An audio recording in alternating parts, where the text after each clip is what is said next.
시청자 여러분 안녕하십니까. 뉴스7의 김명우입니다. 12.3 비상계엄 사태 수사 속보로 시작하겠습니다.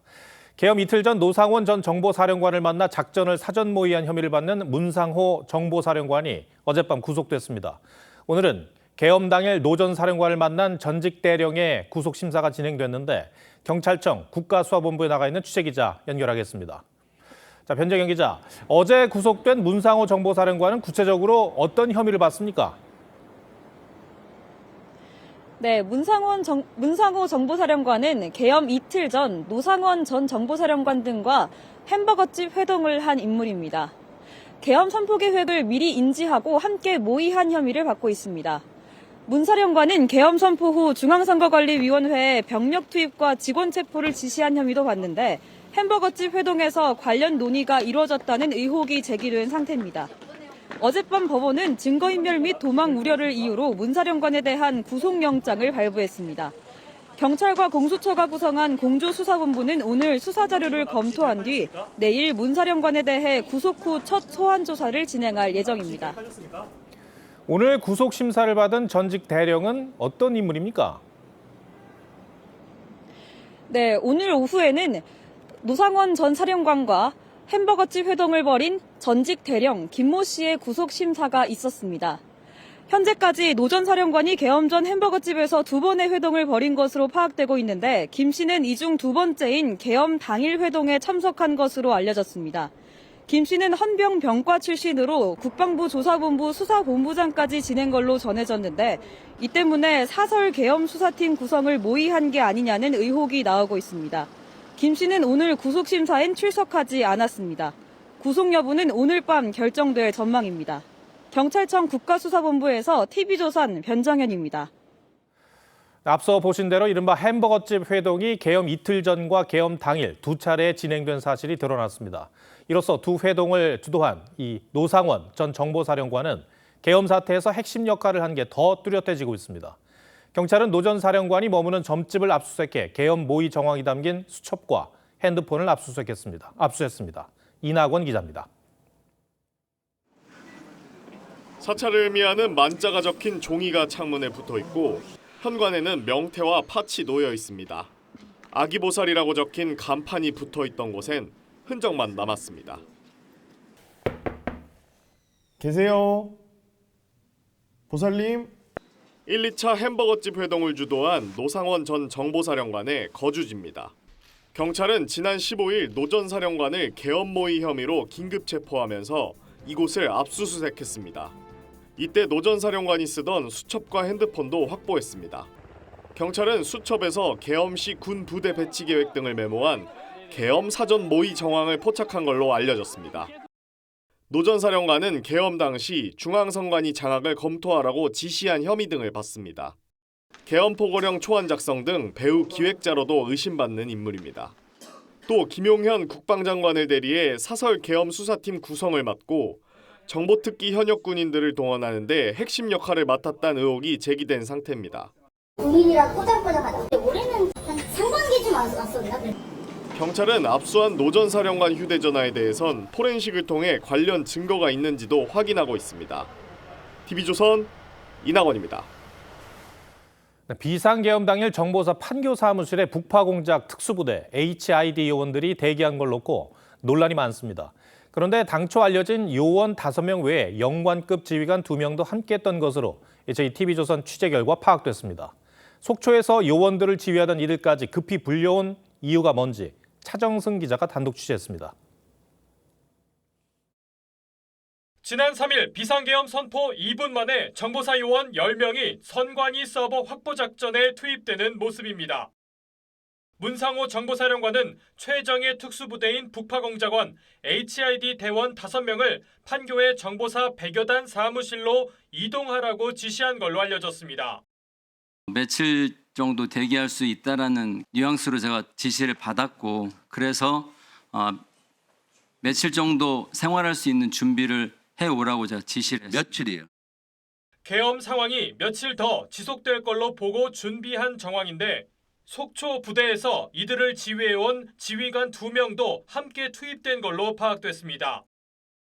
HID 사정에 정통한 군 관계자는 HID 요원 5명과 별도로 속초에서 중령 1명과 소령 1명이 투입됐다며 대대장급 부대 지휘관이 직접 현장에 투입된 건 속초에 남은 HID 팀원들을 추가로 동원하기 위한 목적으로 보인다고 전했습니다.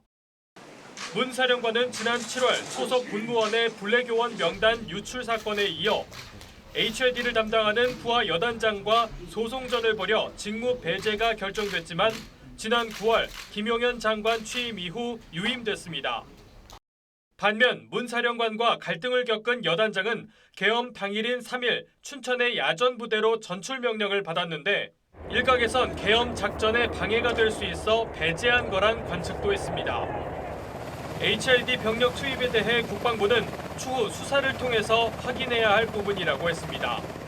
TV조선 차정승입니다. 계엄을 앞두고 이른바 햄버거 회동을 주도한 노상원 전 정보사령관은 전역 후 무속인의 길을 걸었다고 합니다. 그러면서도 군 권력의 핵심과 끊임없이 교류했습니다. 어떻게 이런 일이 가능한 건지 착잡하기도 하고 궁금증은 커지고 있습니다. 신유만 기자와 함께 좀 더 얘기 나눠보겠습니다. 신 기자, 노 전 사령관이 원래 무속에 관심이 많았다면서요? 그렇습니다. 노 전 사령관은 현역 시절부터 명리학, 그러니까 사주풀이에 심취해 있었다고 합니다.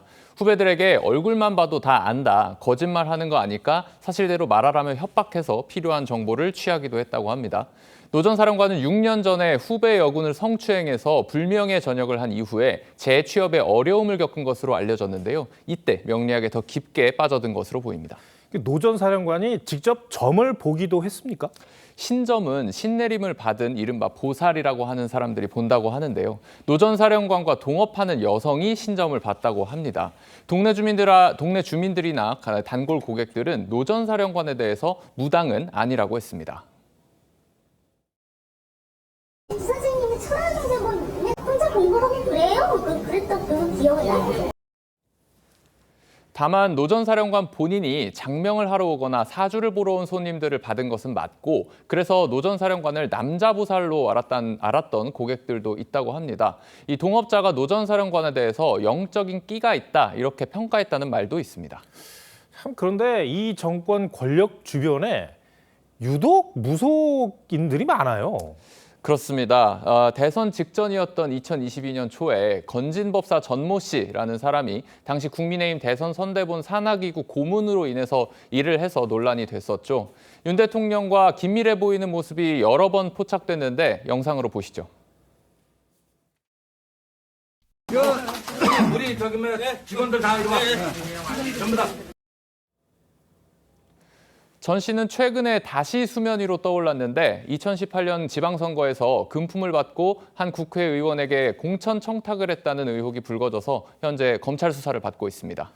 그러니까 이렇다 보니까 무속인들이 비선 실세 아니냐, 뭐 이런 류의 얘기들이 끊임없이 생산되는 거 아니겠습니까? 네, 대통령실이 용산으로 이전하는 데 개입했다는 의혹이 불거졌던 천공은 윤석열 대통령의 멘토라는 얘기가 돌았었죠. 공천 개입 의혹으로 현재 구속 수사를 받고 있는 명태균 씨도 자신을 지리산 도사라고 칭했습니다. 명 씨는 김건희 여사와 영적 대화를 나누고 청와대 가면 죽는다며 용산 이전을 조언했다고 스스로 주장하기도 했습니다. 네, 참 이 권력 핵심에 무속의 그림자가 있는 걸 어떻게 이해해야 할지 모르겠습니다. 알겠습니다. 신유만 기자, 잘 들었습니다.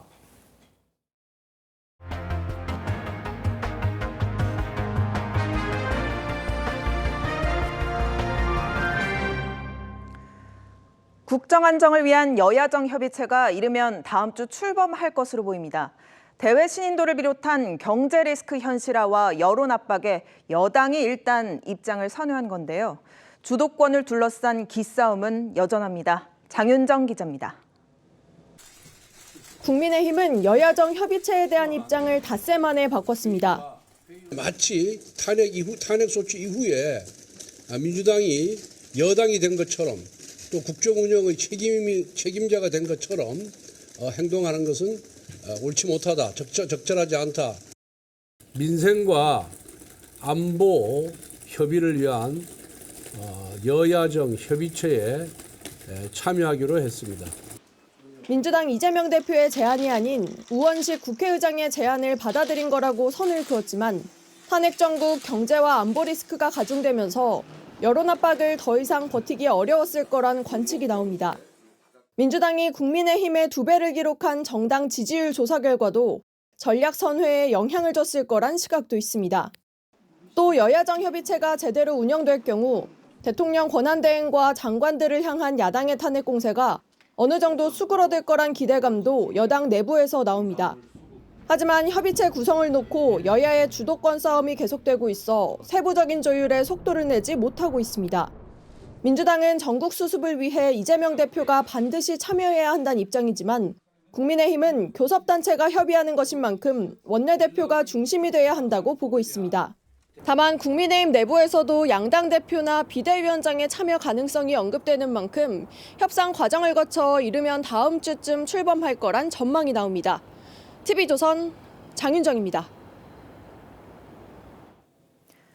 20대 총선 이후 일부 정치인과 유튜버를 중심으로 이른바 부정선거 주장이 끊이지 않는 가운데 중앙선관위가 이들을 처벌할 수 있는 입법 준비에 나섰습니다. 이번 계엄 선포의 배경으로도 꼽힌 만큼 국가적 손실이 크다는 이유인데요. 선관위 스스로 부실 투표 실태를 반성해야 한다는 반박도 나옵니다. 이태희 기자입니다.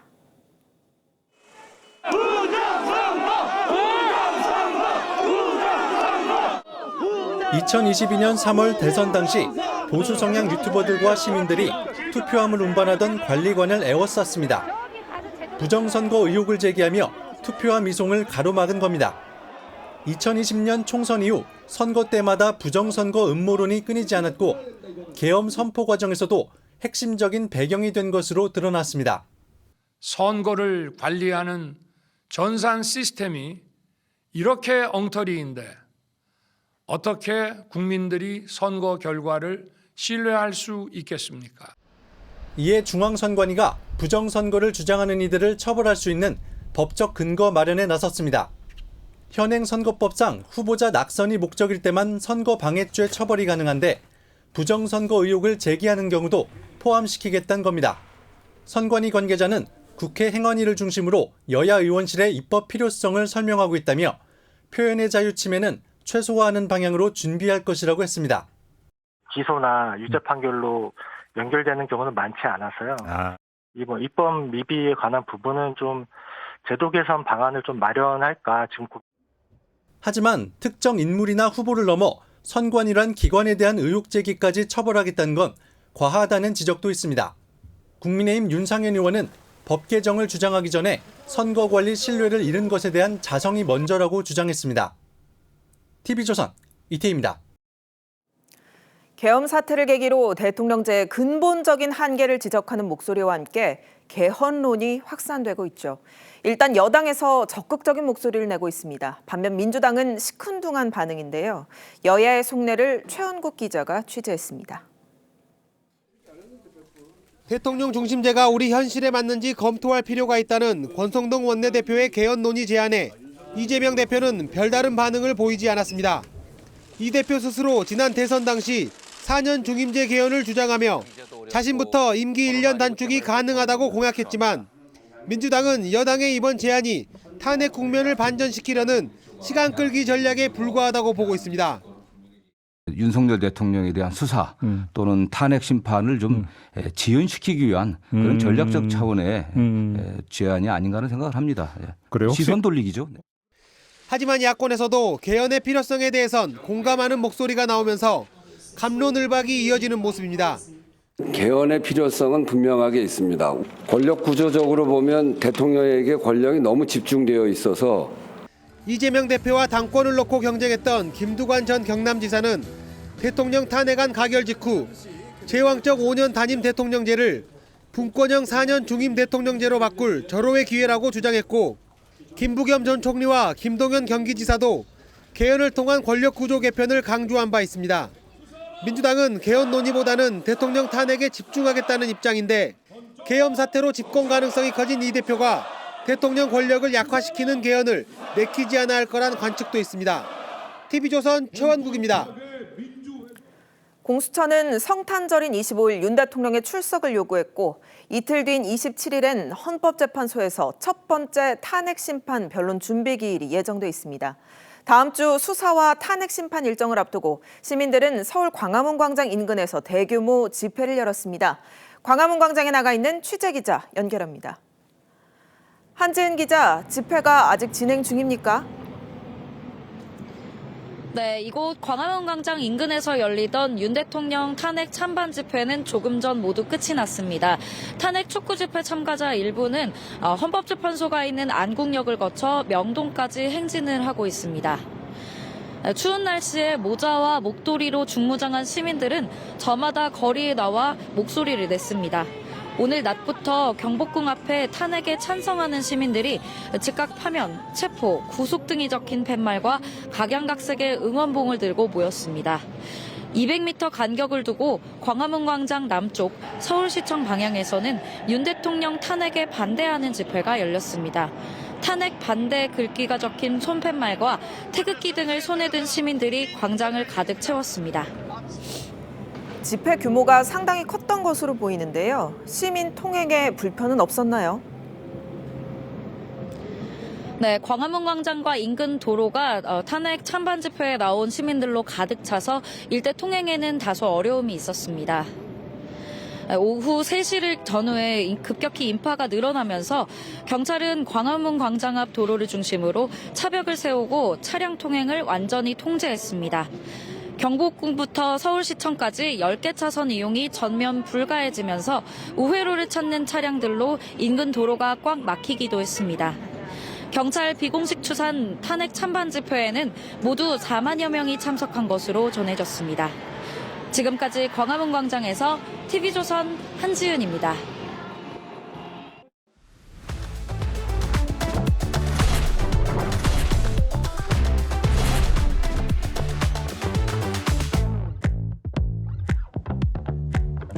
지나칠 수 있는 정치권 뒷얘기를 정치부 현장 기자들이 짚어드립니다. 여용사 시간입니다. 정치부 이채림 기자 나왔습니다. 첫 번째 주제 보겠습니다. 다 합쳐서 17%. 무슨 뜻인가요? 네, 대통령 탄핵안 가결 이후 조기 대선 가능성과 함께 차기 주자들에 대한 관심도 높아지고 있죠. 이재명 대표가 크게 우세한 구도인데 반해 범여권 주자들 지지율은 모두 더해봐야 17%에 머무른다는 조사 결과가 나왔습니다. 한동훈 전 대표와 홍준표 대구시장이 5%, 오세훈 서울시장과 김문수 고용노동부 장관, 유승민 전 의원이 2%, 안철수 의원 1% 순입니다. 한 전 대표의 경우 총선 직전인 지난 3월 24%까지 올랐다가 계속 하락세를 보여서 지난달 11%까지 떨어졌고요. 계엄 사태와 당 대표직 사퇴를 거치며 5%까지 내려앉아서 정치권 복귀 동력 자체가 떨어진 거 아니냐 이런 분석까지 나옵니다. 야권 상황을 보면 이재명 대표가 압도적이죠? 맞습니다. 이재명 대표가 37%, 구속된 조국 전 대표가 3%, 우원식 국회의장 1%였습니다. 현재로선 여권 주자 지지율을 모두 합쳐도 이 대표 한 명 지지율의 절반에도 못 미치는 겁니다. 대선 이야기를 한다는 게 아직은 좀 이를 수 있겠습니다만요. 이 여당 상황을 보면 대표 주자가 잘 보이지 않아서 후보 선출부터 힘들 것 같고요. 야당 상황을 보면 또 경선 자체가 큰 의미가 있을까 이런 생각도 듭니다. 맞습니다. 여권 주자들의 동반 몰락 상황, 이 8년 전 박근혜 전 대통령 탄핵 때보다 더 심각하다는 관측도 나옵니다. 다만 야권도 이재명 대표 사법 리스크가 살아있기 때문에 마냥 여유로운 상황 아니죠. 이런 상황에서 주목을 받는 인물이 있는데 바로 우원식 국회의장입니다. 우원식 의장이요. 이번 계엄 해제 그리고 탄핵 표결 과정에서 좀 존재감을 키우긴 했는데 대권까지 보기에는 무리 아닐까요? 네, 지지율이 1%로 아직 미미하긴 합니다만 이 조사 자체가 후보군 이름을 불러주고 고르는 객관식이 아니라 응답자 스스로 답하는 인물을 집계하는 방식이기 때문에 일단 이름을 올렸다는 자체가 무시할 수 없다 이런 관측도 있습니다. 본인은 대권은 아직 생각해 본 적 없다 이런 입장입니다. 제 임기가 26년 5월 30일까지입니다. 대선 도전에 대해서는 아직 생각해 본 적이 없습니다. 조금 성격이 다른 조사이긴 하지만 지난주 신뢰도 조사에선 이재명, 한덕수, 한동훈 세 사람을 제치고 1위까지 차지한 바 있습니다. 계엄 당시 국회에 담을 넘는 이 사진 큰 주목을 받았죠. 최근 경제와 종교계로까지 보폭을 넓혀가면서 이 대표 대안 카드로 거론되고 있습니다. 네, 두 번째 주제로 가보겠습니다. 들어갈까 말까 무슨 뜻입니까? 네, 계엄 사태 진상조사를 위한 국정조사 이야기입니다. 특위 명단 제출 시한이 어제까지였는데 민주당은 11명 명단을 제출했는데 국민의힘은 당론도 제대로 정하지 못한 상태입니다. 또 수사 진행 중인 경우에는 출석하지 않는 경우가 많을 것이고 또 출석하더라도 증언을 거부하는 경우가 대부분일 것이기 때문에 조금 이견이 있어서 조금 지체될 것 같습니다. 당내에 논의 중에 있습니다. 네, 찬성인지 반대인지도 정하지 못하고 있는데 그 이유가 있을까요? 네, 고민의 지점이 많습니다. 일단은 계엄 사태가 반헌법적이다. 여기엔 여당도 동의하기 때문에 국정조사를 거부할 명분 그만큼 떨어지는 상황이죠. 다만 야당이 이 국정조사에 내란 행위 진상규명이란 이름을 붙였는데 여당으로선 이 계엄 사태를 내란죄로 단정짓는 셈이 되니까 참여를 주저하는 겁니다. 그래서 내란이란 표현을 명칭에서 빼면 참여를 하는 방안도 고려하고 있다고는 합니다. 네, 그렇지만 현재 상황에서 명칭 변경도 좀 쉽지는 않을 것 같은데요. 여당이 계속 입장을 못 정하거나 아니면 불참하면 어떻게 되는 겁니까? 네, 법적으로는 재적의원 4분의 1 이상만 요구하면 실시할 수 있기 때문에 야당 단독으로 국정조사를 시작할 수도 있습니다. 사실 그렇게 될 경우 증인과 참고인 채택부터 여당은 배제되는 데다가 야권의 일방적 주장이 반복될 수 있어서 국민의힘이 끝까지 불참을 고수하기도 어려운 상황입니다. 이미 대통령 탄핵 소추단에서도 빠진 상황이라 국정조사까지 불참하게 되면 여론의 부담 또한 적지 않을 텐데 이 들어갈지 말지를 놓고 고민이 커지는 모습입니다. 네, 여당에게 주어진 시간도 그리 많지는 않을 것 같습니다. 이 기자 잘 들었습니다.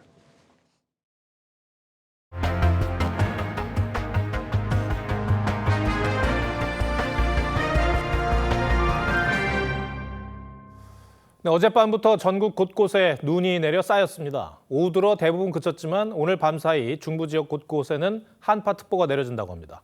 서울광장에 나가 있는 취재기자 연결하겠습니다. 송민성 기자, 오후 들어 기온이 많이 떨어진 것 같은데 지금 몇 도입니까? 네, 제가 나와 있는 이곳 서울광장의 기온은 현재 영하 2도를 기록하고 있습니다. 시민들은 추위에도 광장에 나와서 스케이트를 즐기고 있는 모습인데요. 눈은 일찍 그쳤지만 밤이 점차 되면서 기온이 점차 크게 떨어지고 있는 그런 상황입니다. 충청과 전북, 경상 지역엔 오후까지 많은 눈이 쏟아졌는데요. 경북 봉화, 분천, 산타마을엔 눈이 소복하게 쌓여 시민들은 눈싸움을 하고 눈사람도 만들고 설경을 즐겼습니다. 나무에 이렇게 눈이 이렇게 쌓이는 걸 보니까 진짜 이렇게 동화책에 나오는 느낌이라서 너무 예뻤습니다. 제주는 오늘도 시간당 1에서 3cm의 많은 눈이 내렸습니다. 한라산 삼각봉엔 55cm가 넘게 쌓여 입산이 통제됐는데요. 제주는 내일 낮까지 최고 15cm까지 더 눈이 쌓이겠고 호남 서해안도 내일 아침까지 많게는 5cm 더 내리겠습니다. 밤사이 기온은 크게 떨어질 전망입니다. 오늘 밤 9시를 기해 강원 지역과 경기 동북부와 충북 동북부 등의 한파특보가 발령됩니다. 밤사이 영하 30도 이하의 찬 공기가 내려와 이 지역들은 오늘보다 10도 이상 온도가 떨어지겠는데요. 특히 찬바람까지 강하게 불면서 체감온도는 더욱 낮을 걸로 보입니다. 내일 서울의 최저기온은 영하 6도, 체감온도는 영하 11도까지 떨어질 전망입니다. 서울광장에서 TV조선 송미선입니다. 오늘 국회 소통관에서 불이 나 결혼식 하객 수백 명이 대피해야만 했습니다. 영화 내부자들 촬영지로 잘 알려진 충북 단양의 세한 서점에도 불이 나면서 7만 권 넘는 책이 잿더미가 됐습니다. 유태영 기자가 보도합니다. 이 안에 있는 분들 다 나가시라고. 뿌연 연기로 가득 찬 식당 안으로 소방관들이 들어갑니다. 오늘 정오쯤 서울 여의도 국회 소통관 1층에서 불이 났습니다. 건물 안에선 결혼식이 진행 중이었는데 참석했던 하객들 수백 명이 급히 건물 밖으로 대피했습니다. 다행히 불은 번지지 않고 발생 1시간 8분 만에 꺼져 병원으로 이송된 환자는 없었습니다. 연기를 흡입한 6명은 현장에서 치료를 받았습니다. 대피한 인원은 대략 한 480명 잡았습니다. 하객 및 직원 및 기자분들 이렇게 해서. 소방당국은 1층 푸드코트에서 불이 시작된 걸로 보고 있습니다. 대한민국 나쁜 사람들 네가 다 잡나? 영화 내부자들의 촬영지로 유명세를 탔던 충북 단양의 세한 서점에 불이 났습니다. 19일 밤 11시 50분쯤 시작된 불로 서점 건물이 완전히 불에 탔습니다. 인명피해는 없었지만 화재가 3시간 넘게 이어지면서 서점 내부에 있던 책 7만 권이 전소됐습니다. TV조선 류태영입니다. 네, 전국 농민의 총연맹이 오늘 트랙터를 몰고 서울 진입을 시도했습니다. 상당수는 서울 입구에서 막히자 격렬히 저항했고 이 중 일부는 한강까지 돌진했다가 저지당했습니다. 주변 일대는 극심한 혼잡을 겪었습니다. 고승현 기자가 취재했습니다.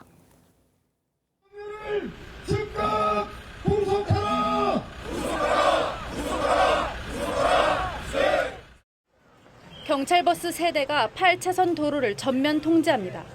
그러자 트랙터 3대가 중앙 통제선을 침범하고 역주행하더니 경찰버스를 들어 올리려는 시도까지 합니다. 윤 대통령의 구속을 촉구하며 영남과 호남 등 각 지역에서 모인 전국 농민회 총연맹 농민들이 트랙터 30대를 몰고 서울로 올라온 겁니다. 이곳 남태령에 도착한 트랙터와 화물차 등이 경찰과 대치해 교통 정체가 지속되고 있습니다. 경찰 통제에도 결국 트랙터 세대는 인도에 오르더니 시민들을 위협하고 저지선을 뚫어 동작대교까지 내달렸다가 저지당했습니다. 이들은 이틀 전부터 농업사법 개정안에 대한 제2요구권 행사를 규탄하며 상경 집회를 이어왔습니다. 연맹 측은 오늘 오전 수원시청에서 출발해 남태령을 거쳐 한남동 대통령실까지 돌진을 시도하다 결국 무산됐습니다. 가자! 구속하자! 윤석열! 개선하자! 하지만 경찰의 통제에도 트랙터 행렬의 반발이 이어지면서 남태령 일대는 1시간 넘게 버스와 차량이 옴짝달싹 못했고 이후에도 한동안 정체와 혼란이 이어졌습니다. TV조선 고승현입니다. 네, 가뜩이나 정치권의 모습을 보면서 불편하기만 한데 이 연말 물가까지 힘들게 하고 있습니다. 한마디로 안 오른 게 없습니다. 정부가 물가 안정의 안간힘이지만 물가 불안 요인만 가득합니다. 윤우리 기자가 보도합니다. 서울의 한 주유소. 기름값이 10주 연속 오르면서 휘발유 가격이 리터당 1,790원입니다. 운전자들은 내일보다는 오늘이 싸다는 마음으로 주유소를 찾습니다. 매주 기름값이 오르니까 가격표를 맨날 보고 논다. 서울에서 안 놓고 저는 일산 가서 내요. 동네가 더 싸니까. 겨울 대표 채소인 무. 하지만 선뜻 바구니에 담지 못합니다.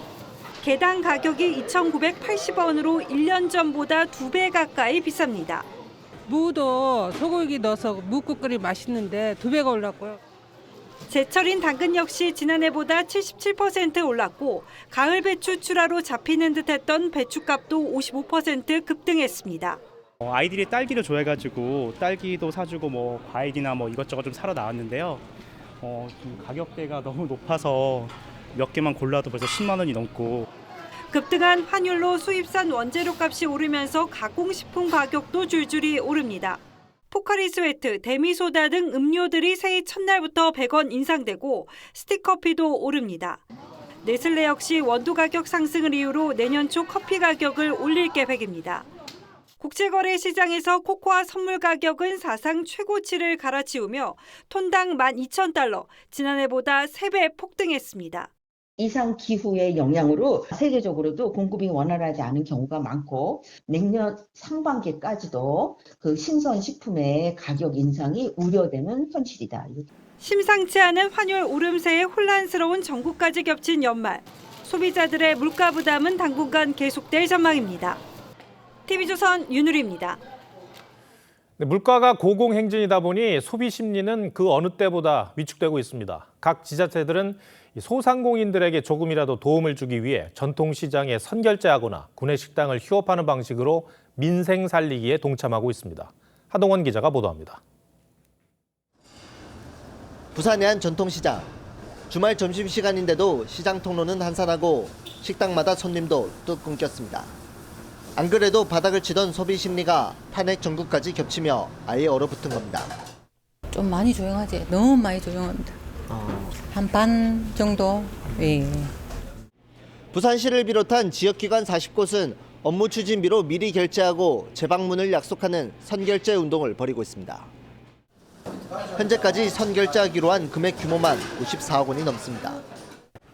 그럼 선결제 해주셔가지고 그래도 가게에 좀 많이 장사가 안 됐는데 좀 한숨 돌릴 정도로 좀 도움이 되는 것 같습니다.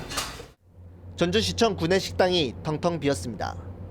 같은 시각 인근 식당에는 손님들이 줄지어 서 있고 테이블도 가득 찼습니다. 전주시가 지역 상권을 살리기 위해 구내 식당을 일주일에 한 번 휴업하기로 한 겁니다. 구내 식당도 문을 닫고 이제 지역을 살리기 위해서 이렇게 노력하는 것 같습니다. 음식점들이 약간 좋아진 것 같고요. 전남에서는 지역 농수산물을 최대 50%까지 할인하고 있습니다. 내년 설 명절까지 할인분의 100%를 도에서 지원할 예정이라 소상공인들의 기대감도 높아지고 있습니다. 인터넷 판매량이 약 30% 정도 증가를 했고요. 설 명절 끝나기 전까지 해서도 30% 이상의 매출 증대 효과가 분명히 있을 거라고. 지자체마다 지역 민생 살리기에 총력전을 펼치고 있습니다. TV조선 하동훈입니다. 임기를 한 달여 남긴 미국 바이든 정부가 SK 하이닉스에 이어 삼성전자에 대한 반도체 보조금 지급 규모를 확정했습니다. 원안보다 2조 원가량 줄은 액수인데 지원금의 부정적인 트럼프를 의식한 것 아니냐는 분석도 나옵니다. 오현주 기자입니다. 미국 정부가 텍사스주에 반도체 공장을 짓고 있는 삼성전자에 최대 47억 4,500만 달러, 우리 돈으로 6조 9천억 원을 지급하기로 최종 결정했습니다. 지난 4월 예비 계약 때 주기로 했던 9조 2천억 원에서 2조 3천억 원, 약 26%가 깎였습니다. 당초 삼성은 2030년까지 440억 달러를 투자하겠다고 했지만 시장 상황을 감안해 370억 달러로 축소했는데 이를 반영해 보조금을 조정했습니다. 다만 투자금은 16% 줄였는데 지원금은 26%가 감소해 차기 트럼프 정부를 의식했다는 해석도 나옵니다. 트럼프 당선인은 관세 정책을 강화하면 외국 기업들이 미국 투자를 늘릴 것이라며 바이든의 보조금 정책을 비판해왔습니다. That chip deal is so bad. We put up billions of dollars for rich companies to come and borrow the money and build chip companies here, and they're not going to give us the good companies anyway. 전문가들 사이에서는 반도체 보조금 정책을 뒤집기는 쉽지 않을 거란 전망이 많습니다. 미국의 반도체법은 미국의 제조시설 구축을 위해서 있는 겁니다. 이걸 변화를 주면 자국 전체의 반도체 정책의 흐름을 바꾸는 일이 돼요. 그렇게 하지는 않을 것 같다는 거죠. 직접 보조금 확정으로 한시름을 놓은 우리 반도체 기업들은 미국 내 투자 실익과 관세 영향 등에 대한 본격적인 분석에 들어갔습니다. TV조선 오현주입니다. 백악관 입성을 앞둔 트럼프 대통령 당선인이 북대서양 조약기구 나토를 향해 기존의 2배가 넘는 5%의 방위비 지출을 요구하고 있는 것으로 전해졌습니다. 유럽연합 EU에 대해서도 관세 부과를 무기로 압박을 강화하고 있는데요. 이 소식이 남일 같지 않은 건 다음 차례는 우리나라가 될 거라는 우려 때문입니다. 워싱턴 이태형 특파원의 보도입니다. 대선 기간 당시 트럼프 후보는 나토를 향해 방위비 증액을 요구해왔습니다.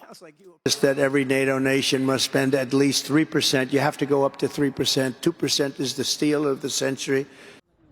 영국 파이낸셜 타임스는 트럼프 당선인이 나토 회원국에 GDP 대비 국방비 지출을 5%로 상향 요구할 것이라는 입장을 전달했다고 보도했습니다. 이는 기존 2%의 2배를 훌쩍 넘는 수치입니다. 다만 이 매체는 미국의 올해 GDP 대비 국방비 지출이 3.1%라는 점을 들어 트럼프가 실제로는 3.5% 수준에 만족할 것이라고 전했습니다. 초기 요구치를 높게 잡는 협상 전략은 우리나라에도 적용될 가능성이 큰데 트럼프는 지난 10월 한국을 돈 찍어내는 기계에 비유하며 지금의 9배가 넘는 연 14조 원의 방위비를 요구한 바 있습니다. 유럽연합 EU에 대한 압박도 이어지고 있습니다. 트럼프는 미국의 엄청난 대유럽 무역 적자를 보상하기 위해 유럽연합이 미국 석유와 가스를 대규모로 구매해줘야 한다며 그렇지 않으면 끝장을 볼 때까지 관세를 부과하겠다고 강조했습니다. 사상 최대 대미무역 흑자를 기록한 우리나라는 관세 압박은 물론 방위비 분담금 문제에서도 자유로울 수 없어 시사하는 바가 크다는 지적입니다. 워싱턴에서 TV조선 이태형입니다. 전투 경험이 없는 파병 북한군은 실제 전투에서 피해가 막심할 거라는 전망이 많았죠. 최근 우크라이나군이 공개한 영상을 보면 현실로 확인되고 있습니다. 이역만리 땅에서 공격 드론과 같은 낯선 무기에 어떻게 대응해야 할지 전혀 모르는 모습인데 전쟁의 총알바지가 된 북한군에 이정민 기자가 오늘의 포커스를 맞췄습니다. 허허벌판 위에서 쫓기고 날아드는 드론을 바라보다 공격을 당하는 병사들. 나무 뒤에 몸을 숨겨도 손쉬운 표적이 됩니다. 영상 속 모습을 본 전문가들은 북한군이 드론에 무지하고 산악 지형에 익숙해 드론 전투에 특화된 우크라이나군을 상대하긴 버겁다고 말합니다. 3년 동안 드론을 통한 전투에 익숙한 사람하고 지형도 다르고 드론에 대해서 아무것도 모르는 그 북한군이 전투를 하게 되면 프로 선수가 한 초등학교, 중학교 선수하고 운동 경기 하는 것처럼 일방적으로 많이 당할 수밖에 없죠.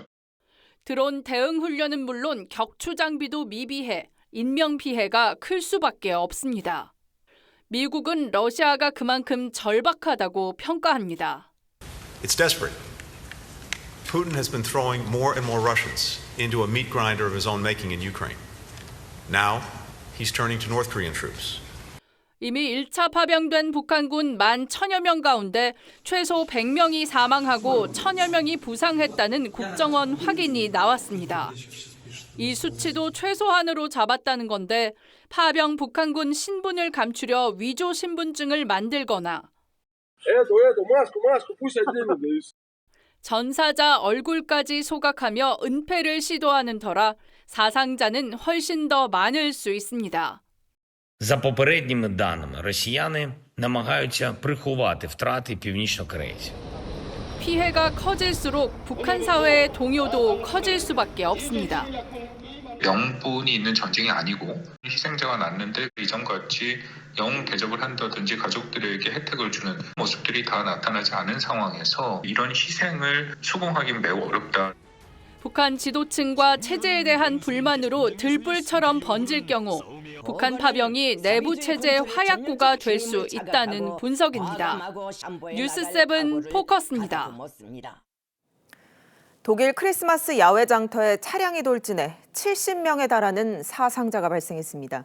용의자는 반이슬람 행적을 보여온 사우디 출신의 50대 남성인데 범행 동기가 쉽게 확인되지 않고 있습니다. 류주현 기자입니다. 북적이는 인파를 향해 차량 한 대가 그대로 돌진합니다. 크리스마스 야외 장터는 한순간에 악몽의 장소로 변했습니다. Konzert und haben auch schon das Blaulicht gehört, die Signale, und das war natürlich so lange und schrecklich, dass man schon vermuten musste, dass etwas Schreckliches passiert ist. Ja.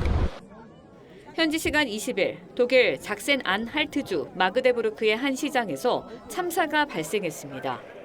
차량은 군중을 향해 400m를 돌진했는데 현재까지 최소 2명이 숨지고 68명이 다쳤습니다. Ja, es ist eine furchtbare. Wir haben bisher 2 Tote zu beklagen und viele Verletzte, mindestens 60 davon. 용의자는 사우디 출신의 50대 남성으로 현장에서 체포됐습니다. 이 남성은 반이슬람을 외치며 여성 인권 운동에도 참여한 것으로 알려졌습니다.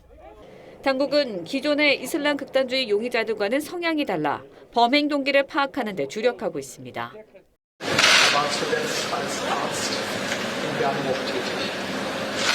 Nach unserem jetzigen Kenntnisstand hat als Einzeltäter gehandelt. Erkenntnisse über weitere Täter. 지난 2016년에도 베를린에선 80명의 사상자를 낸 트럭 돌진 사건이 발생했는데 당시 용의자는 극단주의 이슬람 테러 단체인 IS 추종자였습니다. TV조선 류주현입니다. 실내 오페라 사상 최대 규모인 오페라 투란도트가 내일 첫 막을 올립니다. 대장정을 하루 앞둔 장대한 리허설 현장에 장동욱 기자가 다녀왔습니다. 얼음공주 투란도트를 향한 왕자 칼라프의 사랑의 여정. 고대 중국 전설시대 배경의 대작 오페라 투란도트가 마침내 내일 첫 발을 뗍니다. 전설적인 소프라노 마리아 칼라스의 재림이라는 극찬을 받는 오페라의 여제 아스미 그리고리안과 세계 3대 오페라 극장으로 꼽히는 이탈리아의 스칼라 극장을 비롯해 유럽 유수의 오페라 무대를 장악해온 테너 알렉산드르 안토넨코 등 초호화 출연진이 준비를 마쳤습니다. 전설적인 테너이자 지휘자인 플라시도 도밍고와 호세 쿠라가 가다듬은 오케스트라, 치열한 공개 오디션을 통해 뽑힌 합창단과 호흡을 맞춰 웅장한 푸치니 음악의 진수를 펼쳐보일 예정입니다. 푸치니 작곡가가 그 합창을 위주로 만든 곡이기 때문에 지휘자와의 호흡도 많이 힘들기도 하고 눈도 즐겁고 귀도 행복한 그런 공연이 될 것 같습니다. LED 기술을 활용한 전광판에 유려한 영상이 결합돼 펼쳐지는 아름다운 황금 궁궐의 모습도 볼거리입니다. 2024년의 마지막 날인 31일엔 제야 오페라로 시작해 오페라 피날레와 함께 새해를 맞을 수 있는 특별한 경험도 가능합니다. 실내 오페라 사상 최대의 무대를 준비하는 투란도트. 내일 대망의 첫 공연으로 장엄한 시작을 알립니다. TV조선 장동우입니다. 네, 남자 프로배구 선두 현대캐피탈이 우리카드를 꺾고 선두를 질주했습니다. 현대캐피탈은 7시즌 만에 7연승을 달성했습니다. 김관 기자입니다.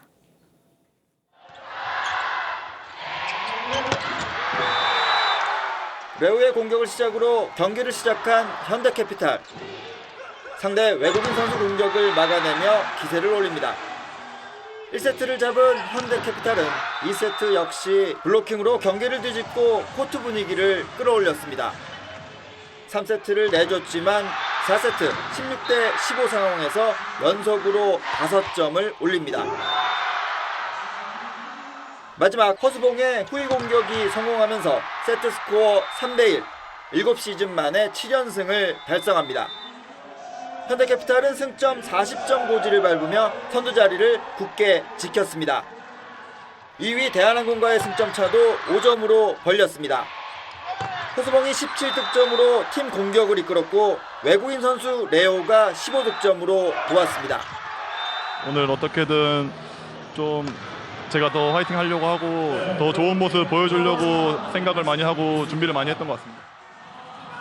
여자부 경기에서는 메가를 앞세운 3위 정관장이 최하위 팀 GS칼텍스를 눌렀습니다. TV조선 김관입니다.